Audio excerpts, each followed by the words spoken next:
The bus was in front of her house. Somehow, Patricia had already decided that meant the street belonged to her. Bang, bang, bang. The sound hit the passenger door hard enough to make me turn before I had both feet on the pavement. I just shut down the white and blue shuttle bus, and the engine was still ticking as it cooled. Warm diesel hung in the evening air. The amber marker lights faded above the windshield. Patricia Reynolds stood beside the folding door with one palm raised and her phone in the other. Move this thing away from my house. Her face was tight with anger. Now, I looked past her toward the brick two-story behind us. Then I looked at the curb. The bus was parallel to it, well clear of her driveway apron. No fire hydrant. No temporary parking sign. No cones. Nothing I could see indicating I'd blocked access. Patricia, I'm leaving with it tomorrow morning. I don't care when you're leaving. She lifted her phone and pointed the camera directly at me. You cannot park a commercial bus in front of my property. I'm not in your driveway. You're in front of my house. Those aren't the same thing. That made her step closer. I'm on the compliance committee, Ryan. I know the rules. My name is Ryan Mitchell. I was 44 and I supervised fleet maintenance for a local transportation company. I spent my days around shuttle buses, vans, inspection sheets, brake reports, and drivers who could tell you something felt wrong without being able to explain what. I had learned a long time ago that feeling and fact weren't enemies. They were just different things. Patricia clearly hated looking out her window and seeing a 24-foot shuttle bus. Fair enough. It was big. It wasn't decorative. But inconvenience wasn't the same as obstruction. What rule am I violating? I asked. Commercial vehicles aren't allowed here. Which rule? You'll get it from the HOA. She tapped her screen. Because I'm reporting this right now. I could have argued. Instead, I walked several steps behind the bus and pulled out my phone. Patricia immediately turned her camera toward me. What are you doing? I framed the entire scene. Bus, curb, her driveway. Mailbox, roadway. Click. One photograph. Documenting where it's parked. Good, she said. Save it. You're going to need it. I looked at the image. Her driveway was completely visible. So was the gap between the rear of the bus and the concrete apron. I didn't know yet whether some HOA covenant restricted the vehicle itself. I wasn't going to pretend I did. But I knew what the photograph showed. And what it didn't. Patricia stood on the sidewalk making her call while I locked the bus. Yes, I heard her say. A commercial bus. Directly in front of my house. It's blocking my property. I stopped with the key in my hand. Blocking. That was new. I looked at her empty driveway again. Nothing was blocking it. Patricia caught me looking. You should move it before this gets worse. I'll read whatever they send me. Her expression said she expected fear. Instead, I walked toward my house. Behind me, the bus clicked softly as the engine cooled. At that moment, I thought the argument was about an ugly vehicle and an angry neighbor. I was wrong. The bus would be gone the next morning. The complaint would last much longer. And Patricia had just made the mistake that would eventually unravel the whole thing. She stopped saying she didn't want the bus there and started claiming I had blocked something that was still plainly open. The bus was gone before Patricia finished her first cup of coffee. At 6:52 the next morning, I climbed into the driver's seat, turned the key, and listened as the diesel engine came alive with a low mechanical growl. The windshield was silver with condensation. I ran the defroster, completed my walk around, checked the mirrors, and pulled away from the curb at 7:04. Patricia's curtains moved as I passed her house. That was the last time the shuttle bus parked there. It should have been the end of the story. It wasn't. The bus belonged to the transportation company where I worked as fleet maintenance supervisor. The previous afternoon, it had finished a repair inspection after we replaced a failing alternator and corrected an intermittent charging fault. Normally, I would have driven it directly back to our depot, but contractors were repairing the depot's vehicle gate that evening, and management had temporarily stopped after-hours vehicle returns. I had an early shift the next morning. Rather than leave the shuttle unsecured at the repair facility overnight, I had authorization to take it home and return it first thing. One night. That was the plan. I wasn't operating a business from Cedar Ridge. Nobody was boarding passengers in front of Patricia's house. There were no signs, luggage, customers, or engines running all night. It was simply a large vehicle parked at the curb for several hours. Large enough, apparently, to become Patricia's entire evening. At 9:26 that morning, my phone vibrated while I was reviewing maintenance sheets at the depot. Cedar Ridge HOA, compliance notice. I opened it. A commercial transportation vehicle was observed parked adjacent to a residential property in a manner reportedly obstructing access and creating a potential visibility hazard. Reportedly. Potential. 2 words doing a lot of work. 6 photographs were attached. I opened the first. The bus from behind. Second, passenger side. Third, a wide shot from Patricia's front yard. I stopped there. Her driveway was completely visible. The concrete apron was clear. The rear of the bus ended before it. Even the mailbox stood unobstructed. I zoomed back out. Patricia had taken the photograph to prove I was blocking her property. Instead, she had captured the entire space she claimed I blocked. I kept reading. The complaint also described the bus as being parked on the frontage belonging to the Reynolds residence. That phrase bothered me more than the warning. Not because I already knew Patricia was wrong. I didn't. Cedar Ridge had HOA rules, and commercial vehicles were exactly the kind of thing associations sometimes regulated. Maybe there was a restriction I had missed. If there was, I wanted to see it. I replied to management, "Please provide the specific governing provision applicable to the vehicle and clarify whether the cited parking area is HOA-controlled property or public roadway." Then I saved the email and downloaded every photograph in the original complaint packet. That evening, Patricia was collecting her mail when I came home in my pickup. She looked past me toward my driveway. "Where's the bus?" "Back at the depot." "Good. It shouldn't have been there in the first place." "I got the complaint." She smiled slightly. "Then you understand." "I understand you said I blocked your access." Her smile disappeared. "You parked on my frontage. Your driveway was open." Patricia stepped away from the mailbox. "Ryan, I shouldn't have to explain why I control what parks in front of my own house." There it was again. Not noise. Not visibility. Not even the bus anymore. Control. I went inside without answering. The shuttle was already miles away, parked behind a company gate. But Patricia had turned one night at a curb into a question neither of us had answered yet. Who actually controlled that strip of pavement? And unlike Patricia, I wasn't going to guess. The HOA answered my question the next afternoon without actually answering it. Commercial vehicles may be subject to Cedar Ridge parking restrictions depending on location and circumstances. I read the sentence twice at my desk. Depending on location. That was the part one cared about. Attached was a section of the community rules covering commercial vehicles parked on HOA-owned common property, private drives, and designated association parking areas. Nothing in the excerpt identified the curb in front of Patricia's house. I replied, "Please confirm whether the roadway on Hawthorne Lane is HOA-owned or municipally maintained." Then I waited. Patricia didn't. That evening, I pulled into Cedar Ridge in my pickup and saw her standing near my mailbox with a folder tucked under one arm. "They sent you the rule," she said before I had closed my door. "They sent me a rule." Same thing. Not necessarily. Her expression tightened. "Ryan, this is getting ridiculous. You parked a commercial bus directly in front of my property. For one night. That doesn't matter. Your driveway was open. That doesn't matter either." I looked at her. "Then what matters?" Patricia pointed toward the curb across the street. "That curb is mine." There it was. Clean. Specific.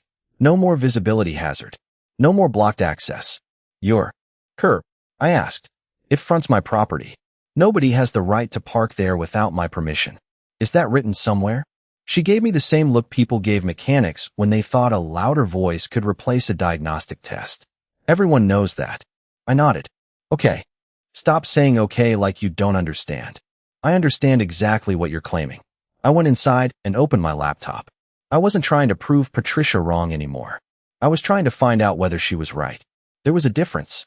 I downloaded the Cedar Ridge governing documents, the community plat available to residents, and the parking material management had sent me. Then I opened Patricia's complaint packet again. 6 photographs. I started with the one labeled access obstruction. The bus filled most of the left side of the frame. Patricia's driveway filled the right. Clear. Empty.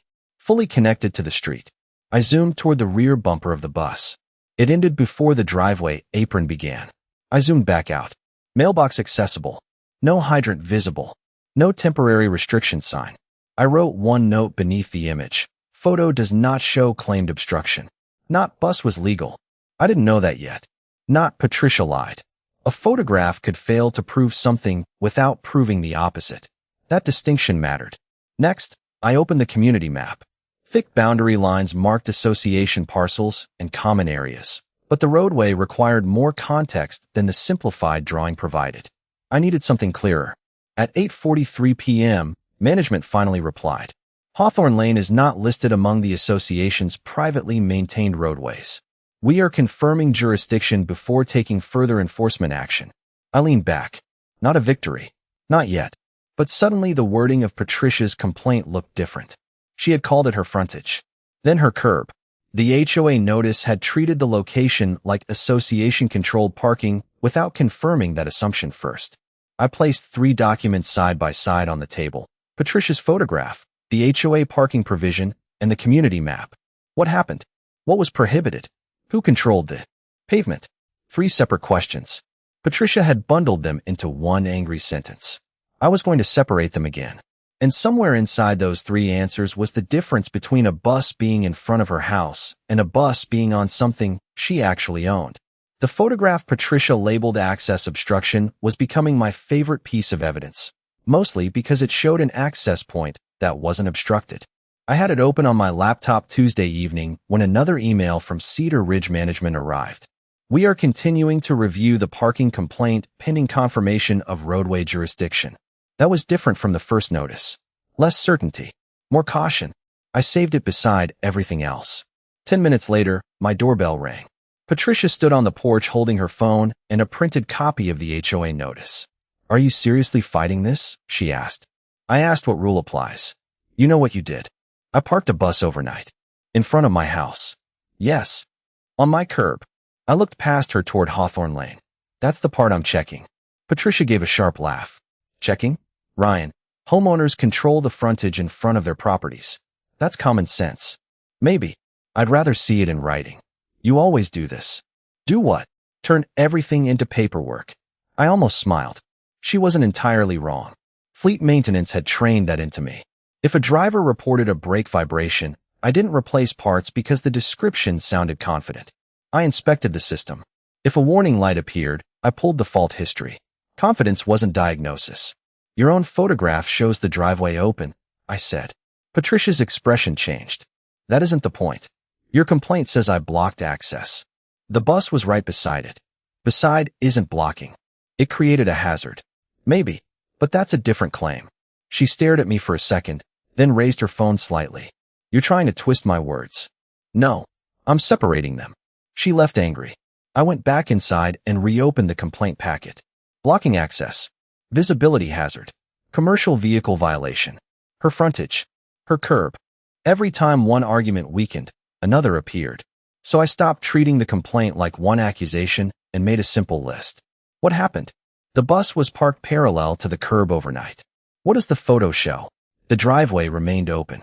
What rule was cited? A provision concerning commercial vehicles in HOA-controlled parking areas. Who controls Hawthorne Lane?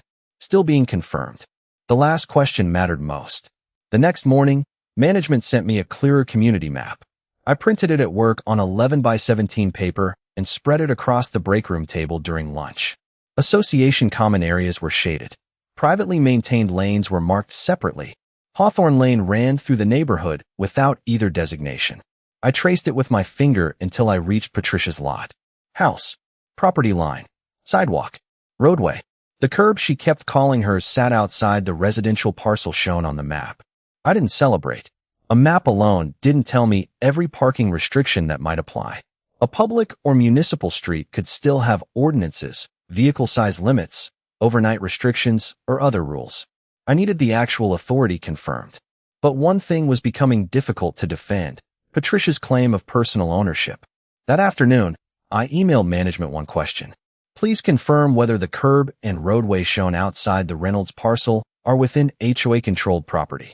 I attached Patricia's wide photograph and the map. Then I waited. At 4:36, the reply appeared. Based on the association records currently available, that portion of Hawthorne Lane is not HOA-owned or maintained. I read it twice. Patricia had spent days arguing about her curb. The HOA had now confirmed something much narrower, but much more important. Whatever parking rules ultimately applied there, the pavement wasn't hers. And it wasn't theirs either. The next morning, Patricia reported the bus to parking enforcement. There was only one problem. The bus hadn't been on Hawthorne Lane for 5 days. I learned about the report at 10:14 when Cedar Ridge Management forwarded a message Patricia had submitted to the HOA portal. Municipal.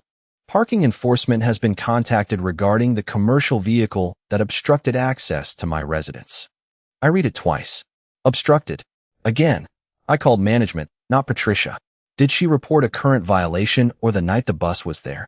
The original incident, the manager said. She provided photographs. Okay. If the city contacts me, I'll respond. That afternoon, a parking enforcement employee called.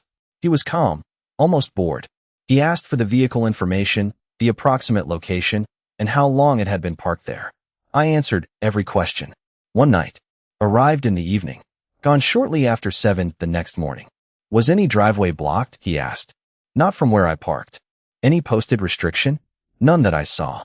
All right. We'll review the location and photographs. No argument. No dramatic threat. Just procedure. The following day, I came home early from work and saw a municipal vehicle parked near Patricia's house. A parking enforcement employee stood beside the curb holding a tablet. Patricia was on her porch, arms folded. I stayed in my pickup for a moment. The employee walked from the driveway apron toward the place where the bus had been, looked at the curb, checked the street signs, then glanced at the photographs on his screen. Patricia came down the walkway. I couldn't hear every word, but I heard one sentence clearly. It was blocking my property. The employee looked at her driveway, then back at the tablet. He asked her something. Patricia pointed toward the curb. Her gestures became sharper. I got out of my truck, but didn't approach them. I carried my work bag toward my house. Mr. Mitchell, the employee called. I stopped. Yes. The bus is yours. Company vehicle. I had it overnight. It's gone now.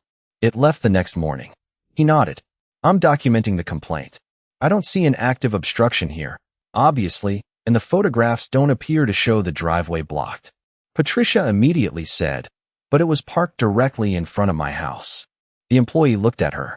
That's a separate issue from blocking the driveway. I almost laughed, but didn't.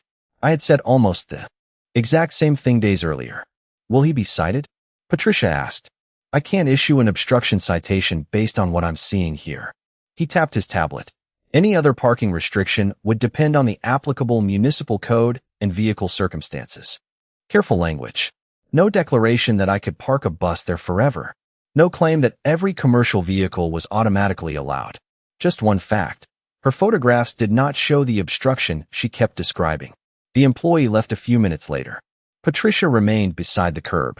You think this proves you were right? She asked. No. That seemed to surprise her. Then what do you think? I think it proves your driveway wasn't blocked. You're impossible. She turned toward her house. I went inside and opened my evidence folder. Patricia's photograph. HOA rule. Community map. Management confirmation. Now municipal review. For separate pieces, all narrowing the dispute. The bus itself was long gone, but the story Patricia had built around it was getting smaller every time someone checked a specific claim. She had started with a giant vehicle filling her view. Now all she had left was the curb. And she was about to take that curb into an HOA hearing where the photograph she thought would convict me was going to be projected large enough for everyone to see exactly what it didn't block. By Thursday morning, the argument was no longer about a bus. The bus had been sitting behind our company gate for nearly a week. What remained was Patricia's claim that the curb in front of her house belonged to her, and the HOA's original warning, which still hadn't been formally withdrawn. At 8:12, management sent another email. Municipal records confirm Hawthorne Lane is maintained by the city. The association does not own or maintain the roadway. The compliance committee will review the original notice at next Tuesday's meeting. I printed it. Then I placed it beside Patricia's access obstruction photograph. Photograph. Rule. Map. 3 separate pieces. 3 separate questions. That evening, Patricia intercepted me near the community mailboxes. I heard you contacted the city. Parking enforcement. Contacted me after your report. You're making this much more complicated than it needs to be. I asked who controls the street. That doesn't change what you did. Maybe not. She frowned. Maybe. The city maintaining the road doesn't automatically mean I can park anything there under any circumstances. There could still be applicable parking restrictions. Patricia seemed briefly satisfied. Exactly. But it does mean the HOA needs an actual rule that applies before calling that curb HOA-controlled property. Her expression tightened again. Nobody said it was HOA property. The notice cited a rule for HOA-controlled parking areas. Because you parked a commercial vehicle in the neighborhood. Those aren't the same thing. She stepped closer. You always hide behind technicalities. I shook my head. Jurisdiction isn't a technicality when someone is trying to enforce a rule. She stared at me, then pointed toward Hawthorne Lane. That bus was 20 feet from my living room window. There it was, the first thing she had said in days that I didn't disagree with. I know. It was huge. I know. It looked terrible. I can understand why you hated it. Patricia blinked. She had expected resistance. Then why are you fighting me? Because I hated seeing it, and you blocked my property, are different claims. For a moment, neither of us spoke. A sprinkler clicked somewhere across the street. Water hissed over somebody's lawn. Patricia folded her arms. The board will decide. That's fine. I went home and started preparing for Tuesday.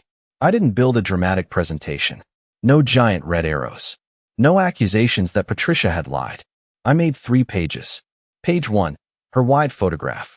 I drew no marks on it. The image already showed the open driveway. Page 2, the commercial vehicle provision cited in my warning, with the language referring to association-controlled parking highlighted. Page 3, the community map and management's confirmation that Hawthorne Lane was city-maintained. Then I added the municipal parking review note stating that the submitted photographs did not establish a driveway obstruction. I read the packet from beginning to end. The sequence was almost embarrassingly simple. Patricia photographed the bus. She described an obstruction. Her photograph showed an open driveway. The HOA cited a rule tied to property it didn't control. The city reviewed the obstruction claim and didn't issue that citation. I didn't need to prove the bus was entitled to live there forever. It hadn't. I didn't need to prove Patricia had no right to complain. She did. I only needed the board to answer the complaint that had actually been made. That night, I looked out my window toward the empty curb. Nothing was parked there. No bus. No cones. No signs. Just pavement under a yellow streetlight.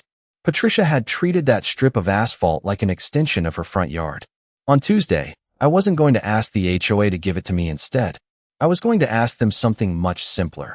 If it wasn't mine, wasn't Patricia's, and wasn't theirs, exactly what authority had they used when they warned me?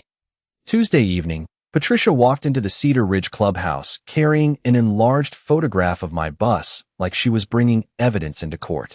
I arrived 5 minutes later with 4 sheets of paper in a plain folder. The room smelled like coffee, carpet cleaner, and the rain that had started tapping against the windows. About 15 residents sat in folding chairs behind us. Patricia took the seat nearest the board table. I sat 2 chairs away. She looked at my folder and gave me a thin smile. That's all you brought. That should be enough. Her smile disappeared. The meeting began at 7. Landscaping. Pool maintenance. A broken entrance light.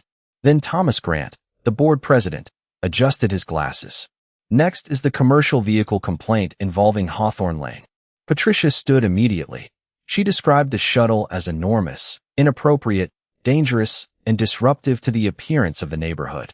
Some of that was opinion, and I didn't challenge it. The bus was enormous compared with a sedan. She had every right to dislike seeing it. Then she reached the part that mattered. It blocked access to my property and was parked on the curb belonging to my residence. She placed the enlarged photograph on an easel. I looked at it. Same photograph. Same open driveway. When Patricia finished, Thomas turned toward me. Mr. Mitchell? I stood. Can we leave that photograph up? Patricia glanced at me. Thomas nodded. Certainly. I walked toward the image but didn't touch it. This is the photograph submitted as evidence of access obstruction? The property manager checked the packet. Yes. Can anyone identify the part of the driveway that's blocked? Silence. Patricia shifted in her chair. The bus was immediately beside it. I agree. Beside it. I opened my folder. I'm not claiming the bus wasn't there. It was. I'm not claiming Mrs. Reynolds had to like it. She didn't. I'm asking whether the warning I received matches what the evidence shows. I handed out the second page. The cited commercial vehicle provision. This section refers to association-owned or association-controlled parking areas.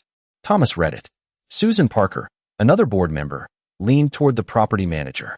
Is Hawthorne Lane Association maintained? No, she said. Patricia interrupted. But it's inside Cedar Ridge. The manager nodded. It is inside the development, but that section of roadway is municipally maintained. I handed them the third page, the map, then the fourth, management's written confirmation and the parking enforcement review. The city also reviewed the obstruction allegation, I said. They did not issue an obstruction citation based on these photographs. Patricia shook her head. So anybody can park anything anywhere now? I didn't say that. I looked toward the board. Municipal streets can still have parking laws. The question is whether this HOA warning was based on a rule that actually applies to where the bus was parked. Thomas looked again at Patricia's photograph, then at the rule, then at the map. Exactly the sequence I wanted. What happened? What was prohibited? Who controlled the pavement? Patricia leaned forward. That curb is part of my frontage. Susan looked at her. Do you have documentation showing that the roadway is part of your lot? Patricia opened her mouth, then stopped. The rain ticked against the clubhouse windows. For the first time since she had banged on the bus door, Patricia had no new accusation ready. And sitting beneath the fluorescent lights, with her own photograph still displayed behind her, the curb she had called hers suddenly looked like what it had been all along. A strip of pavement waiting for someone to prove who actually had authority over it. Can we leave that photograph on the screen? I asked. Thomas Grant looked toward the property manager, who nodded and switched the projector back to Patricia's wide shot.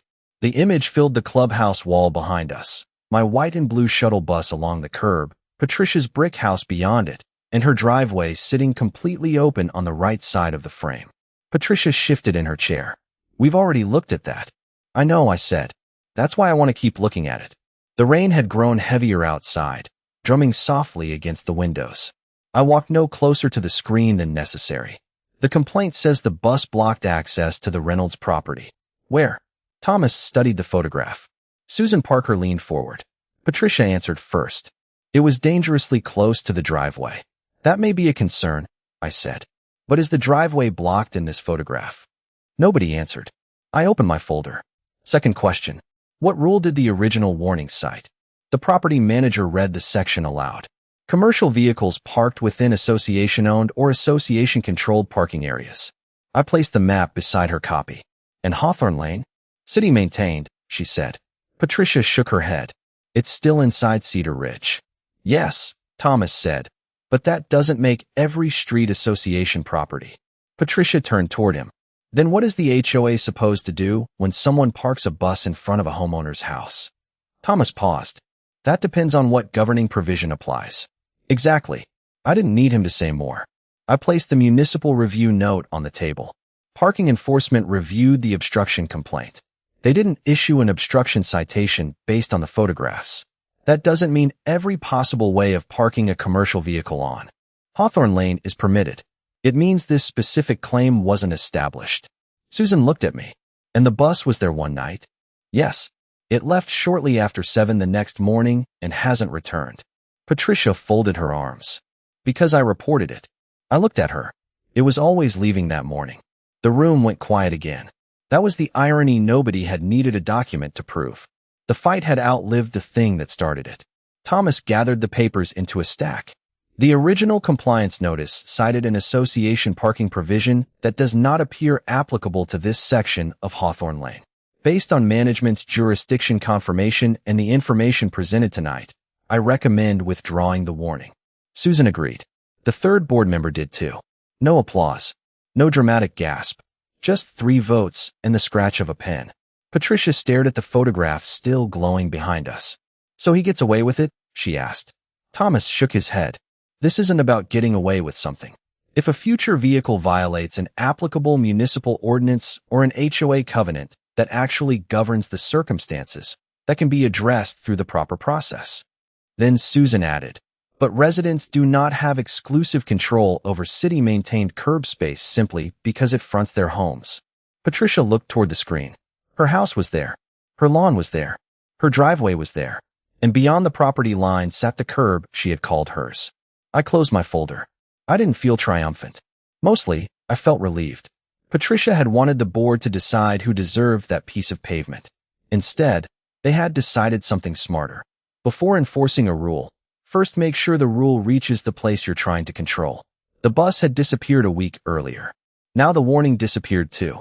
And Patricia's own photograph, the one she had taken to prove I blocked her property, was still shining on the wall, showing an open driveway for everyone in the room to see. 3 weeks later, Cedar Ridge sent every homeowner a parking guidance notice that contained one sentence Patricia probably wished had existed before she started banging on my bus door. Residents do not have exclusive rights to curb space on city-maintained streets solely because that space fronts their property. I read it at my kitchen table on a Saturday morning, coffee steaming beside my hand. The notice wasn't written about Patricia. It didn't mention me. It didn't declare that commercial vehicles could park anywhere they wanted. In fact, it specifically reminded residents that municipal parking laws, safety restrictions, posted signs, and applicable HOA covenants still had to be followed. That was exactly the point. Rules still mattered. They just had to be the right rules, enforced by the right authority, against something that had actually happened. My original warning was formally withdrawn. No fine. No violation on my account. Management also updated its complaint process so parking notices involving city-maintained streets would be checked for jurisdiction before an HOA enforcement letter went out. Nothing dramatic happened to Patricia. She stayed on the compliance committee. Nobody escorted her from a meeting. Nobody demanded her resignation. I didn't want that anyway. A week after the hearing, I drove home in my pickup and saw her standing beside the mailbox. The curb in front of her house was empty. No orange cones. No folding chairs. No homemade reserved sign. Just gray pavement scattered with dry leaves. Patricia looked at me as I slowed. Ryan. Patricia. She glanced toward the empty curb. I still think parking that bus there was inconsiderate. I nodded. That's fair. She seemed surprised. You do? It was big. You had to look at it from your living room. I understand why you didn't like it. Her shoulders relaxed slightly. Then why did you fight this so hard? I thought about the question. Because not liking something doesn't make the driveway blocked. And living behind a curb doesn't make the curb yours. Patricia looked down the street. For once, she didn't argue. I could have handled it differently, she said quietly. It wasn't an apology exactly. I didn't need one. So could I, probably. We left it there. Monday morning, I arrived at the depot before sunrise. The same white and blue. Shuttle sat beneath the yard lights, clean, inspected, and ready for service. I climbed inside. The familiar smell of vinyl, diesel, and cold morning air filled the cabin. Key in. Warning lights. Wait. Ignition. The engine turned over and settled into a steady rumble. For a second, I remembered Patricia's palm hitting that passenger door. Bang, bang, bang. Move this thing away from my house. The sentence felt different now. She had been right about 4 words, in front of my house. The mistake was everything she attached to them afterward. My property, my frontage, my curb. I pulled the bus through the depot gate and turned onto the main road. By then, Hawthorne Lane was behind me, and the entire fight had become strangely small. One bus, one night, one photograph, one strip of pavement. But that was what made the lesson stick. Authority doesn't become real because somebody says, mine, loudly enough. Evidence doesn't change because anger makes the story feel true. Justice didn't give me Patricia's curb. It reminded both of us that it had never belonged to either one of us. And sometimes the quietest victory is simply watching a line get drawn exactly where it was supposed to be.